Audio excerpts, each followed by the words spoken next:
So നമ്മുടെ wave optics and semiconductors ചാപ്റ്ററിൻ്റെ അകത്തു നിന്നുള്ള കുറച്ച് വളരെ ഇമ്പോർട്ടൻ്റ് ആയിട്ട് നിങ്ങൾ ഏതൊക്കെ പാർട്ടാണ് പഠിക്കേണ്ടത് എന്നുള്ളതാണ് ഈ ഒരു വീഡിയോയിൽ നമ്മൾ ഡിസ്കസ് ചെയ്യാൻ പോകുന്നത് കേട്ടോ. സോ ഫസ്റ്റ് ചാപ്റ്റർ നമ്മളുടെ വേവ് ഓപ്റ്റിക്സ് നോക്കുകയാണെന്നുണ്ടെങ്കിൽ വേവ് ഓപ്റ്റിക്സ് ആണ് നമ്മളുടെ ചാപ്റ്റർ എന്നുണ്ടെങ്കിൽ ഇതിൻ്റെ അകത്ത് നിങ്ങൾ മെയിനായിട്ട് പഠിക്കേണ്ട കാര്യം ഏതാ രണ്ട് ഡെറിവേഷൻസ് ഉണ്ട്. ഏതൊക്കെയാ? ഒന്ന് laws of reflection by Huygens theory അല്ലേ. ലോസ് ഓഫ് റിഫ്ലക്ഷൻ എന്ത് ചെയ്യണം? ഹൈഗൻസ് തിയറി യൂസ് ചെയ്തുകൊണ്ട് പ്രൂവ് ചെയ്യണം. രണ്ടാമത് നിങ്ങൾ പഠിക്കേണ്ട ഏതാണ്? രണ്ടാമത്തെ ഡെറിവേഷൻ എന്ന് പറഞ്ഞു കഴിഞ്ഞാൽ ഇതേപോലെ ലോസ് ഓഫ് എന്ത് പഠിക്കാനുണ്ട്?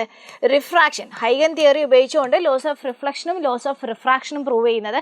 ഇതിൽ രണ്ടിൽ ഏതെങ്കിലും ഒന്ന് മോസ്റ്റ് പ്രോബബ്ലി നമ്മുടെ ക്വസ്റ്റ്യൻ പേപ്പറിൽ എന്ത് ചെയ്യും? ചോദിക്കാനുള്ള സാധ്യത വളരെ കൂടുതലാണ് കേട്ടോ. പിന്നെ ഈ ഭാഗത്ത് നിന്ന് നമ്മൾ നോക്കേണ്ട ഒരു കാര്യം എന്ന് വെച്ച് കഴിഞ്ഞാൽ യങ്സ് ഡബിൾ സ്ലിറ്റ് എക്സ്പെരിമെൻറ്റിൽ നമ്മൾ ബ്രൈറ്റ് ഫ്രിഞ്ചിലെയും ഡാർക്ക് ഫ്രിഞ്ചിൻ്റെയും ഡിസ്റ്റൻസ് പഠിക്കുന്നുണ്ട്. അതേപോലെ തന്നെ ഫ്രിഞ്ച് വിഡ്ത്ത് പഠിക്കുന്നുണ്ട്. ഈ ഫ്രിഞ്ച് വിഡ്ത്ത് എന്നൊരു ന്യൂമറിക്കൽ വരാനുള്ള ചാൻസ് എന്താണ്? കുറച്ച് കൂടുതലാണ് കേട്ടോ. അപ്പോൾ ആ ഭാഗം കൂടെ എന്ത് ചെയ്യുക? ഒന്ന് നോക്കി വെക്കുക. പിന്നെ ലാസ്റ്റ് പാർട്ടിൽ നമ്മൾ എന്ത് പഠിക്കുന്നുണ്ട്? വേവ് ഓപ്റ്റിക്സ് എന്നാണെന്നുണ്ടെങ്കിൽ ലാസ്റ്റ് പാർട്ടിൽ നമ്മൾ പോളറൈസേഷൻ പഠിക്കുന്നുണ്ട്. പോളറൈസേഷൻ എന്ന് പറയുമ്പം നമ്മളുടെ പോളറൈസേഷൻ എന്താണ്, അതായത് വാട്ട് ഈസ് പോളറൈസേഷൻ, അല്ലെങ്കിൽ what is a plane polarise light എന്നോ, അല്ലെങ്കിൽ what are the uses of polarisation എന്നൊക്കെ നമ്മളോട് ചോദിക്കാനുള്ള സാധ്യതയുണ്ട്. പിന്നെ അവിടെ നമ്മൾ മാലൂസ് ലോ പഠിക്കുന്നുണ്ട്. I0 cos square theta എന്ന് പറഞ്ഞൊരു ലോ വെച്ചിട്ട്. അപ്പോൾ ഇവിടെ നിന്ന് ചിലപ്പോൾ ഒരു ന്യൂമറിക്കലും എന്ത് ചെയ്യാം? ചോദിക്കാനുള്ള സാധ്യതയുണ്ട് കേട്ടോ. അപ്പോൾ ഈ ഒരു ഭാഗങ്ങളാണ് വേവ് ഓപ്റ്റിക്സ് എന്നുള്ള ചാപ്റ്ററിൽ നിന്ന് നിങ്ങൾ നിർബന്ധമായിട്ടും എന്ത് ചെയ്യേണ്ടത്? പഠിച്ചു വെക്കേണ്ട ഭാഗങ്ങൾ എന്ന് പറയുന്നത്. സോ ഇതിൽ തന്നെ ഇപ്പോൾ ഈ പ്രൂഫ് ലോസ് ഓഫ് റിഫ്ലക്ഷനും ലോസ് ഓഫ് റിഫ്രാക്ഷനൊക്കെ നമ്മൾ എന്ത് ചെയ്തിട്ടുണ്ട്? ഓൾ ഡെറിവേഷൻസ് എന്ന് പറഞ്ഞ ലൈവിൻ്റെ അകത്ത് നമ്മൾ ഇതിൻ്റെ രണ്ടിൻ്റെയും പ്രൂഫ് എന്ത് ചെയ്യുന്നുണ്ട്?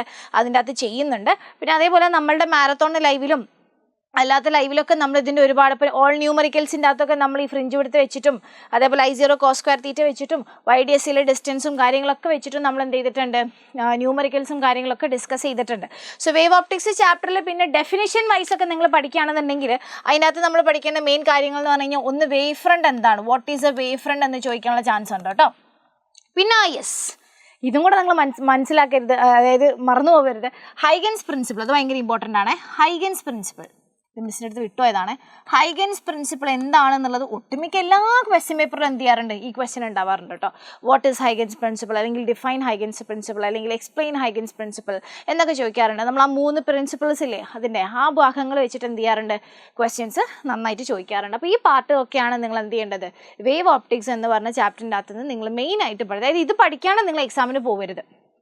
ഓക്കെ, ഈ ഭാഗങ്ങളൊക്കെ നിർബന്ധമായിട്ടും എന്ത് ചെയ്യുക? ഈ ഒരു ചാപ്റ്ററിൻ്റെ അകത്ത് നിന്ന് നോട്ട് ചെയ്യുക. പിന്നെയുള്ളത് നമ്മുടെ സെമി കണ്ടക്ടേഴ്സ് ചാപ്റ്ററാണ്. ഇപ്പോൾ സെമി കണ്ടക്ടേഴ്സ് ചാപ്റ്ററിൻ്റെ അകത്ത് നിന്ന് നിങ്ങൾ പഠിക്കേണ്ട കാര്യം നിങ്ങൾ എന്തൊക്കെയാണെന്ന് വെച്ച് കഴിഞ്ഞാൽ സെമി കണ്ടക്ടർ കമ്പാരിറ്റീവ്ലി വെയിറ്റേജ് കുറഞ്ഞൊരു ചാപ്റ്ററാണ്. വലിയൊരു മാർക്കൊന്നും ഉണ്ടാവില്ല, ഒരു 3 മാർക്കൊക്കെയാണ് നമ്മളോട് മെയിനായിട്ട് ചോദിക്കാറ്. ആ ചോദിക്കുന്ന ചോദ്യം തന്നെ അധികം ചോദിക്കുന്നുണ്ടാവുക റെക്ടിഫയർ ആണ്. ഫുൾ വേവ് അല്ലെങ്കിൽ ഹാഫ് വേവ് റെക്ടിഫയർ. ഇതിൻ്റെ രണ്ടിൻ്റെയും ഡയഗ്രാം വിത്ത് ഗ്രാഫ് വിത്ത് ഡെഫിനിഷൻ അല്ലെങ്കിൽ വിത്ത് വർക്കിംഗ്, അതാണ് നമ്മളോട് അധികം എന്ത് ചെയ്യാറ്? 3 മാർക്ക് 4 മാർക്കൊക്കെയാണ് വെയിറ്റേജ് വരാറ്. ആ 4 മാർക്കിനൊക്കെ ചോദിക്കുന്ന ക്വസ്റ്റ്യൻ മിക്കവാറും എന്തിൻ്റെ ആയിരിക്കും?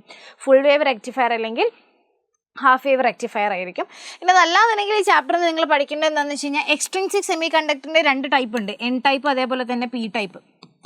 N type P type semi conductors എന്താണെന്നുള്ളത് പഠിക്കണം. അതേപോലെ തന്നെ ഇവരുടെ 2 പേരുടെയും ഗ്രാഫ് വരുന്നുണ്ട്. ആ ഗ്രാഫ് നോട്ട് ചെയ്തേക്കുക. പിന്നെ ഉള്ളതെന്ന് വെച്ച് കഴിഞ്ഞാൽ 3 പേരുടെയും ഗ്രാഫിക്കൽ റെപ്രസെൻറ്റേഷൻ ഉണ്ട്, അല്ലെങ്കിൽ എനർജി ബാൻഡ് ഡയഗ്രാം. ആരുടെ?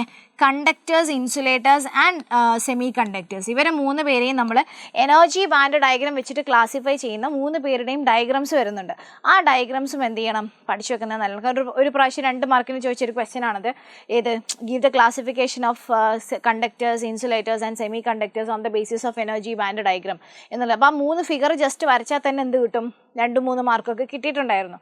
സോ അതേപോലെ N type P type semi conductors എന്താണ് അവരുടെ എക്സാമ്പിൾസ് ആൻഡ് ഇതിലെ major charge careers, minority charge careers എന്നുള്ള കാര്യങ്ങളൊക്കെയാണ് ഇവിടെ നിങ്ങൾ പഠിക്കേണ്ടത്. പിന്നെ മെയിനായിട്ട് വരെ എവിടെയാണെന്ന് വെച്ച് കഴിഞ്ഞാൽ നമ്മളുടെ ഡയോഡാണ്.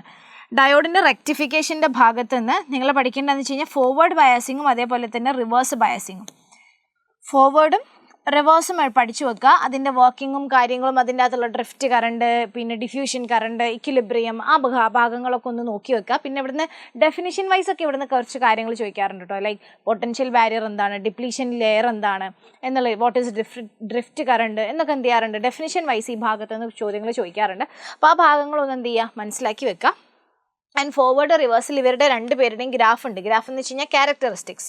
ആ ക്യാരക്ടറിസ്റ്റിക്സ് ഒന്ന് എന്ത് ചെയ്യണം, പഠിച്ചു വെക്കണം കേട്ടോ. അതായത് ആ ഗ്രാഫ് ഒന്ന് ഏകദേശം മനസ്സിലാക്കി വെക്കണം. ഇപ്പോൾ ഫോർവേഡിലൊക്കെ ആണെന്നുണ്ടെങ്കിൽ ആ ബാരിയർ പൊട്ടൻഷ്യൽ കഴിഞ്ഞിട്ടാണ് തുടങ്ങുന്നത്. അപ്പോൾ ഗ്രാഫ് തന്നിട്ട് നിങ്ങളോട് ചോദിക്കും what is the barrier potential എന്നൊക്കെ ചോദിക്കും. അപ്പോൾ ആ കാര്യങ്ങൾ മനസ്സിലാക്കി വെക്കുക. പിന്നെ റിവേഴ്സിലാണെന്നുണ്ടെങ്കിൽ ബ്രേക്ക് ഡൗൺ വോൾട്ടേജ് ആണ് ആ കറണ്ട് കൂടാനുള്ള പോയിന്റ് എന്ന് പറയുന്നത്. അപ്പോൾ അതെത്ര എന്നുള്ള രീതിയിലൊക്കെ ചിലപ്പോൾ ആ ഗ്രാഫ് തന്നിട്ട് അതിൻ്റെ അകത്തുനിന്ന് എന്ത് ചെയ്യാം, ക്വസ്റ്റ്യൻസ് ചോദിച്ചേക്കാം. അല്ലാന്നുണ്ടെങ്കിൽ ഇതിൻ്റെ ഗ്രാഫ് അല്ലെങ്കിൽ ക്യാരക്ടറിസ്റ്റിക്സ് വരയ്ക്കാൻ വേണ്ടിയിട്ടും എന്ത് ചെയ്യാം, ചോദ്യം ചോദിച്ചേക്കാം കേട്ടോ. അപ്പോൾ ഈ ഭാഗങ്ങളൊക്കെയാണ് സെമി കണ്ടക്ടർ എന്നുള്ള ചാപ്റ്ററിൻ്റെ അകത്ത് നിങ്ങൾ നിർബന്ധമായിട്ടും പഠിച്ചിരിക്കേണ്ട ഭാഗങ്ങൾ എന്ന് പറയുന്നത്. ഓക്കെ, സോ ഇത് നോട്ട് ചെയ്യുക, ഇത് മറക്കാണ്ട് എന്ത് ചെയ്യുക, പഠിക്കുക, എന്നിട്ട് എക്സാമിന് പോവുക.